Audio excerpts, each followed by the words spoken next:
Indonesia disebut sebagai masyarakat majemuk. Toleransi sangat dibutuhkan untuk hidup berdampingan di tengah perbedaan. Masyarakat Indonesia memiliki banyak tradisi, termasuk aliran kepercayaan lokal selain agama seperti Islam, Kristen, Katolik, Hindu, Buddha, dan Konghucu. Masyarakat Indonesia juga mengenal aliran kepercayaan lokal. Ada 187 kelompok penghayat kepercayaan Indonesia yang terdata oleh pemerintah.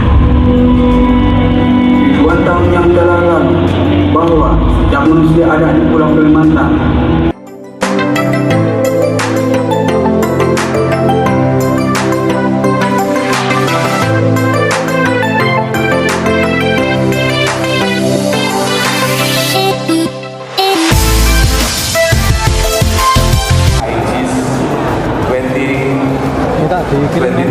is different dibandingkan dengan gelaran IGIS pada tahun-tahun sebelumnya.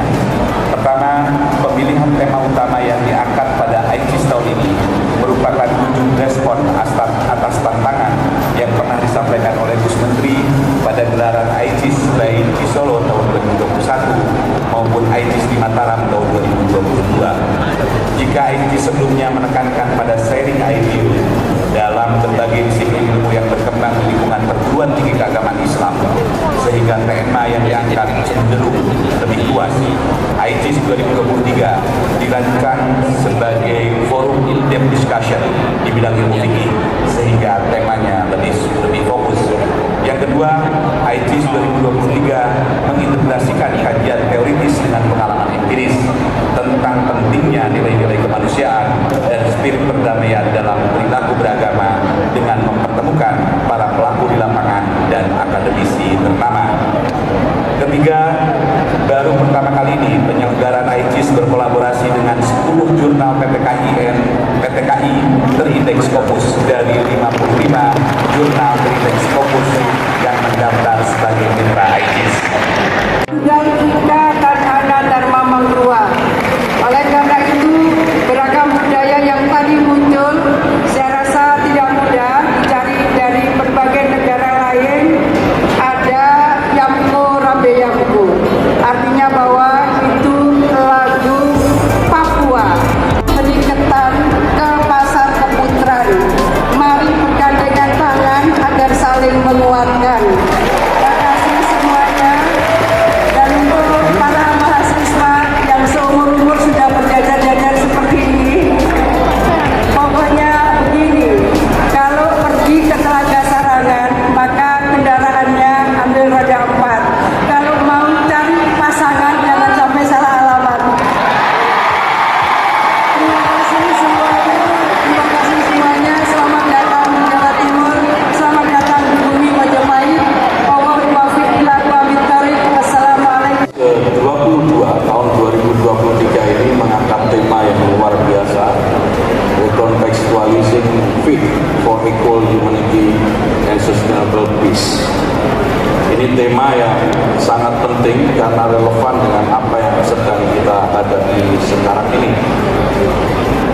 Menurut Prof. Inung, ada 3 hal dalam tema ini. Yang pertama ini rekontekstualisasi fikih, kemudian kesetaraan kemanusiaan, dan perdamaian yang berkelanjutan. Meskipun di antara kita belum terlihat setara, ada yang pakai seragam, ada yang tidak. Dan ini dengan mengingatkan bahwa tatanan sosial itu terus berubah dan berkembang. Change is the only constant. Satu-satunya yang tidak berubah di dunia ini adalah perubahan. Apa yang sesuai dan relevan pada satu waktu atau tempat yang lain mungkin tidak relevan lagi pada waktu dan tempat yang kita alami sekarang. Memaksakan cara hidup yang statis tanpa mempertimbangkan terjadinya perubahan-perubahan itu sama saja dengan menentang sifat perubahan itu sendiri, yang juga berarti menentang sunatullah. Prinsip yang sama juga berlaku untuk pemahaman keagamaan. terutama yang terkait dengan kehidupan sosial atau muamalah yang bersifat ijtihadiyah. Ijtihadiyah itu penafsiran dengan menggunakan akal manusia. Rumusan norma agama atau fiqh akan selalu dan seharusnya mengalami perubahan sesuai dengan perkembangan sosial yang terjadi dari waktu ke waktu. Hal ini menegaskan bahwa karakteristik fikih itu merupakan produk ijtihadiyah ilmuwan, harus bersifat fleksibel dan dinamis atau tatawuriyah, mengikuti dinamika perkembangan zaman, dan dengan demikian fikih akan mampu menjawab persoalan-persoalan baru yang kekinian yang muncul, al-masail al-jadidah wal mustajadah. Tantangannya ini sekarang adalah hanya soal keberanian untuk membongkar. Berani atau tidak kita membongkar fikih yang sudah mapan selama ini. Kita harus mengakui Bapak Ibu sekalian bahwa fleksibilitas fikih ini bertentangan dengan pendapat sebagian orang yang menganggap bahwa fikih itu adalah perangkat norma yang kaku dan sakral sehingga tidak mungkin lagi dirubah. Bagi mereka ini fikih dipahami sebagai kompilasi standar hukum Islam dan dianggap sebagai teks syariah yang suci, an-nusus as-syar'iyyah, sebagaimana Al-Quran dan hadis. Ini tentu saja sebuah anggapan atau pemahaman agama yang tidak tepat, setidaknya di masa sekarang ini. Kontekstualisasi fikih ini di forum yang luar biasa ini, IJIS, dilakukan secara bertahap, isu per isu. Jadi tidak usah bicara terlalu besar, tapi isu per isu supaya lebih detail.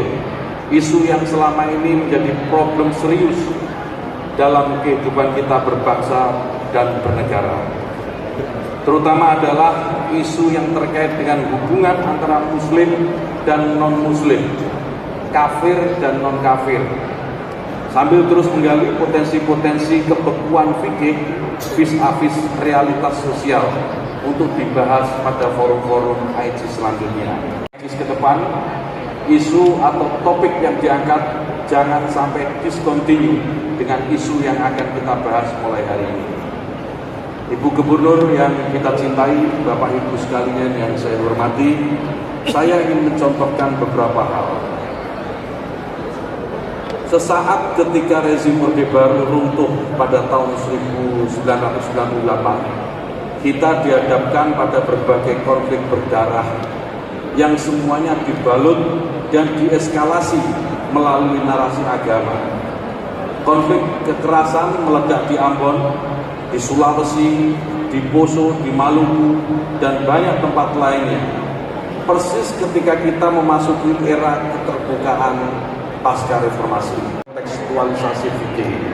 Saya dan kita semua menyadari, dan oleh karena itu kita harus mengumpulkan keberanian secara bersama-sama.